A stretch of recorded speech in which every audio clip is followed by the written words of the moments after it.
1960s, mid-1960s, I went to high school, and my high school had a folk music club. And so I got into all different types of music, everything from Dylan to B.B. King and all that stuff. And in 1965, I believe it was, the Rolling Stones made their first appearance in the United States. And they were on a TV show called Shindig. And they said, we'd like to bring out someone who's been a great influence on us. And this big, burly black guy comes out and goes, ow, and starts playing harmonica. And it was Howlin' Wolf. But we were watching in my living room, and I jumped up and said, I want to do that. I want to do that. So my next birthday, my dad gave me a grab bag, and one of the things in it was a harmonica.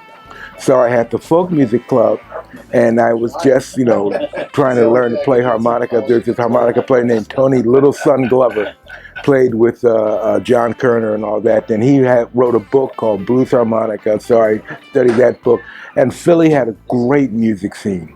Second Fret, the Autumn, the Magic Theater and all that. So a lot of musicians came around. One of my all-time favorite musicians is James Cotton. He was a harmonica player and singer, played with Muddy Waters, played with everybody, led his own band. And he was playing at the Second Fret, which used to be at 19th and Sansom. So I was like 17 years old, and I'd go to the Fret to hear James. And I knew where the backstage was, so I'd go backstage. And I knock on the door and I said, excuse me, Mr. Cotton, my name is John and I just started playing harmonica. And I was wondering if you could show me something. He said, come on in, kid.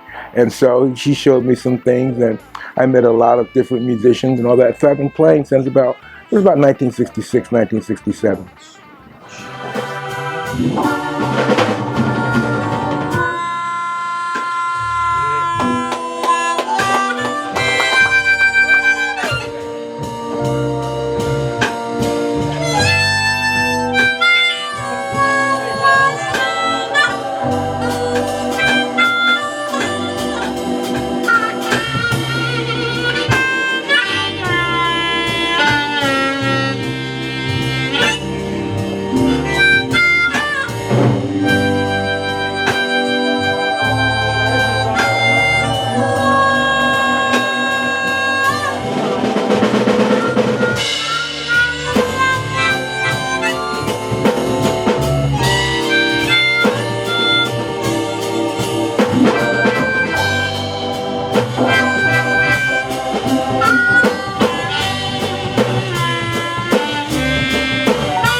The blues is a combination of musics that come from Africa, has its roots and things in Africa, but it's also a product of the slavery, a product of the interaction of all the different cultures in the United States.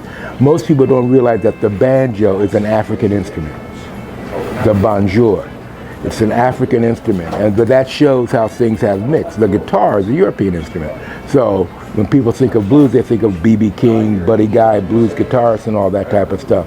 So we took it and made it ourselves. We combined some things from Africa, combined some things from what we heard around us, and made it our own thing.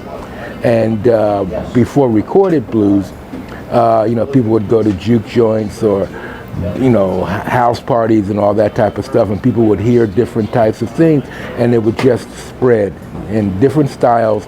Mississippi Delta style, a lot of slide guitar, a lot of rhythm stuff. Piedmont style, Virginia finger-picking guitar, Texas West Coast blues, swing, and all that stuff. So they're all different types of styles. I love them all.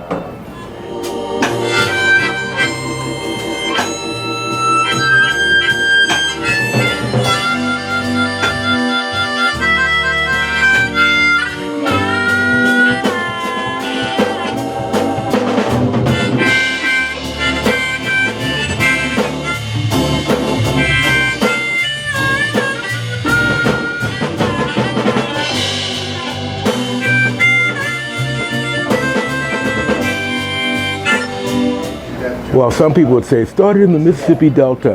Some people say, no, it started in Louisiana. It started wherever there were black people, gatherings of black people. So it started in the South. And different styles took over in different places, partly dependent upon what European music was around also. Because musicians, African-American musicians, in addition to playing their own stuff, they would have to play music for, you know, the masters and their gatherings and all that stuff. So it started in the South, and it mixed all different types of things together, from Irish music, religious music. So it's a really great thing. Blues is songs about life. You know, my baby left me, I gotta pay my rent, and all that type of stuff. But it's not sad music. A lot of people have the idea that blues is depressing music. And like, why would I go after a hard day of work and hear depressing music? You know, it's not depressing music. It's a way of dealing with what's going on and getting out and celebrating and being together. Like, you know, people, you know, you go to a blues club, people are dancing. You know, people are happy, people are singing along and all that type of stuff. It's not a depressing music. My telephone keep ringing. You know it sounds like a long distance call.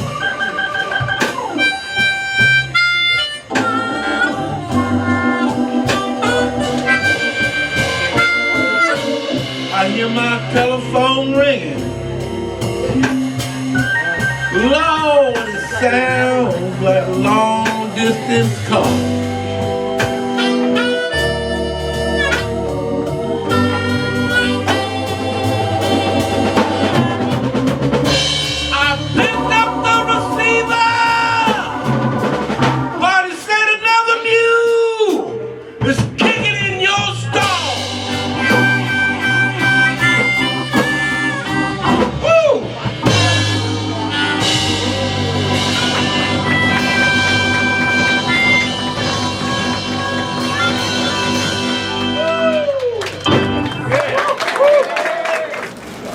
Songs would mean different things. Swing Low, Sweet Chariot, Gonna Carry Me Home. That would talk about, okay, we're planning an escape and we're going to be doing that soon. Or Follow the Drinking Gourd, Follow the Drinking Gourd. When the old man comes to carry you to freedom, follow the drinking gourd. The drinking gourd is the North Star. And so the whole idea of that song was an escape is being planned and you need to stay on the north, keep the, you know, to the north, so you know that you're headed away. There you can come across people on the Underground Railroad, so-called Underground Railroad, who would help you escape and all that. So yeah, there are all different types of secret meanings. There were meanings in which you could, you know, curse out your master without him realizing you were cursing him out, or your boss, or what have you. Yeah, it's its own language. Blues happens everywhere there are African American people. You know, there were urban slaves, you know, as well, you know, working on the docks, working in houses, you know, maids, domestic people. So, yeah, Philadelphia had a lively slave population, but Philadelphia also had an incredible free black population as well. And that's a fascinating story to look at.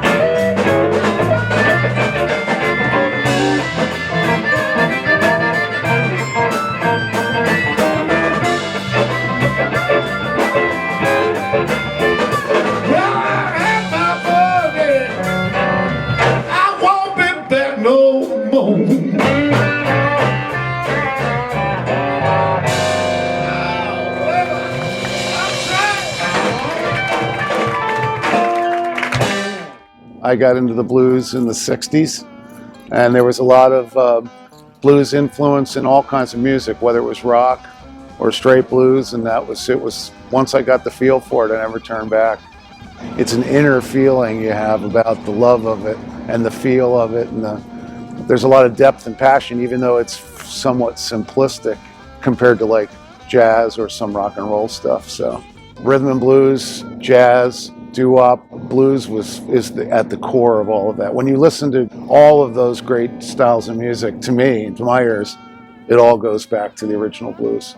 So yeah, I wrote Daddy about 20 years ago and put it on my second CD release. A lot of people come and talk to me about that song because I guess I tapped into an emotion for myself that other people can relate to. And it's about the loss of your father. Kind of reflective about that sadness, that melancholy feeling, the things you did. That's one little thing that you leave with somebody, that's good enough for me. That's how I feel. Oh, my daddy, why'd you have to go? Oh, my daddy, why'd you have to go? It's been 25 years. Oh, I miss you so. I wrote a very simple song called Shake It. And it was inspired by playing at B.B. King's in Memphis and that whole feeling down there. It's just kind of a funky blues groove. It just feels good to play all the time. That's all. Come on and shake it. Shake it all night long. Come on and shake it. Shake it all night long. Shake it, mama, baby. You got no backbone.